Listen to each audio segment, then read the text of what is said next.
Coming up on HIGMT, I say goodbye to a close member of our family, preliminary Gigacasting results, and Model 3 purchasers might want to wait a little while before taking ownership.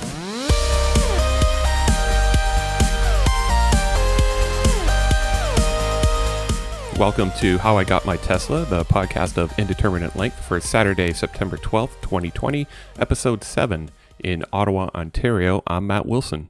Well, listeners to the podcast could probably remember my escapades from last week going to the hospital on Saturday night, but this past Friday I ended up going back to the hospital, but a different type of hospital. Went to the vet with our cat Theta.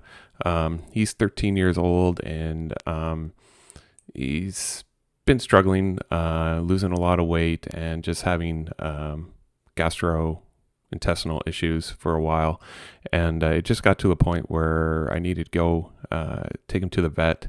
So I said I called around, and everyone's very pretty much booked up, and I wasn't able to get an appointment with their usual vet, but I ended up dropping him off over at the one of the emergency care vets here in town, and little did I know that would probably be the last time I saw him.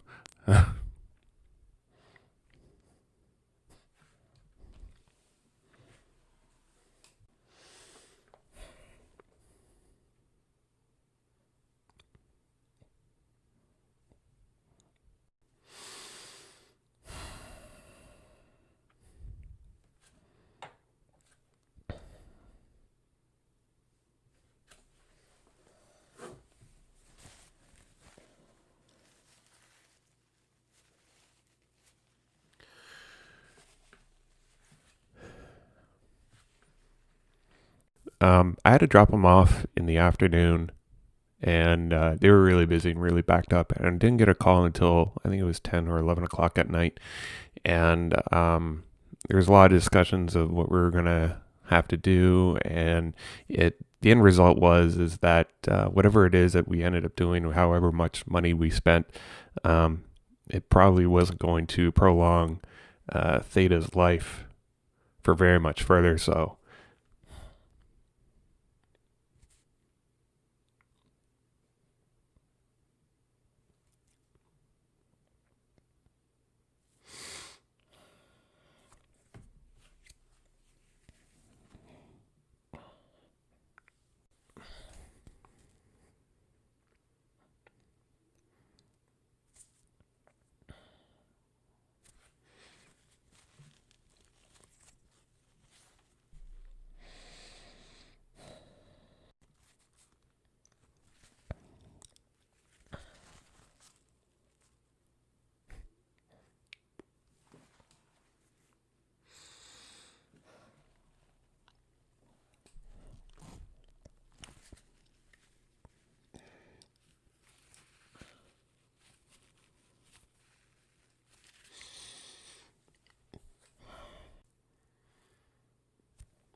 anyways, yeah, we ended up making the call, and he's no longer with us. He's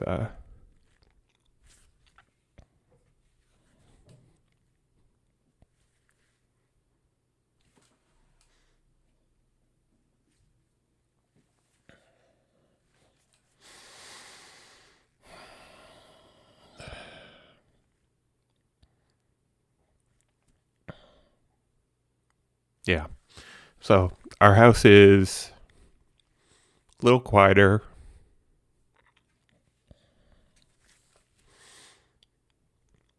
Just a little bit more empty.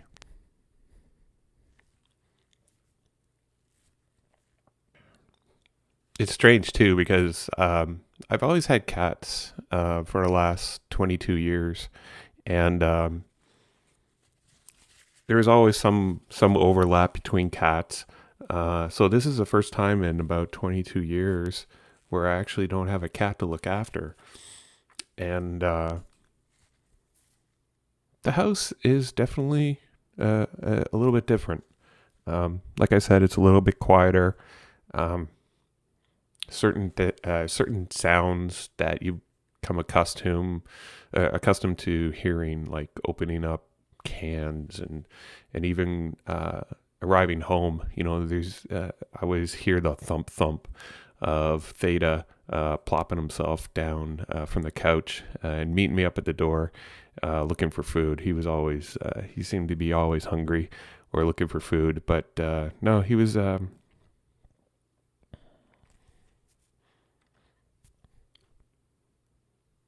He's a very patient cat.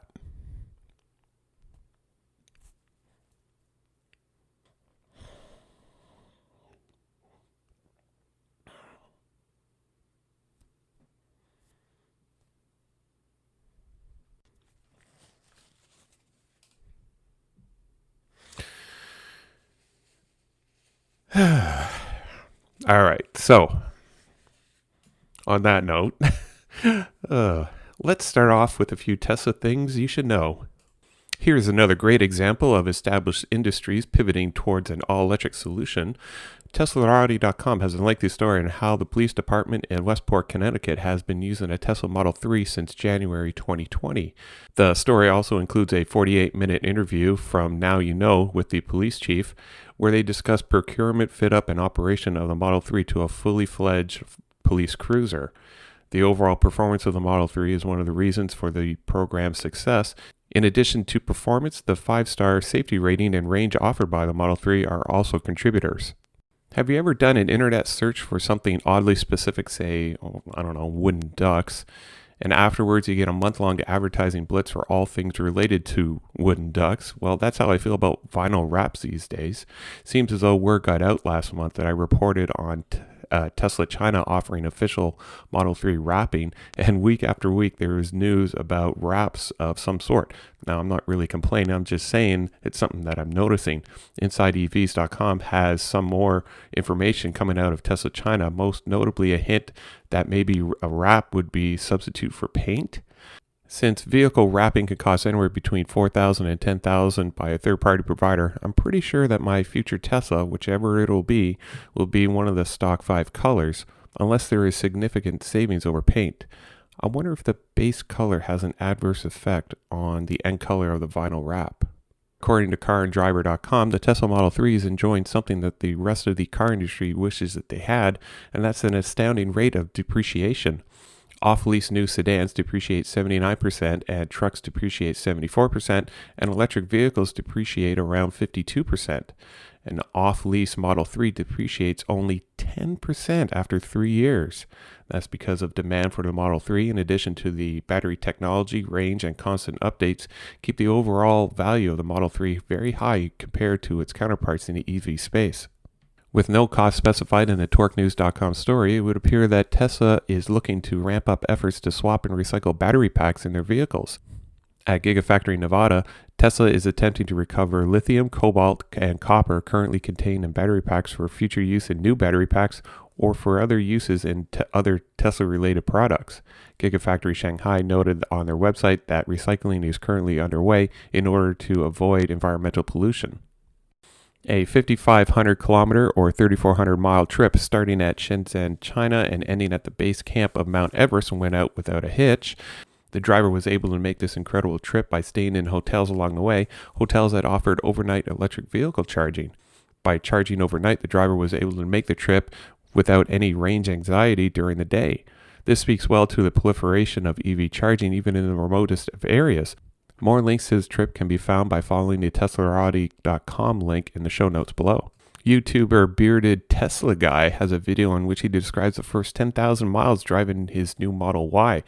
You can check out his video where he also discusses the cost of ownership and some of the lessons that he learned along the way, such as tire wear and interior wear and tear.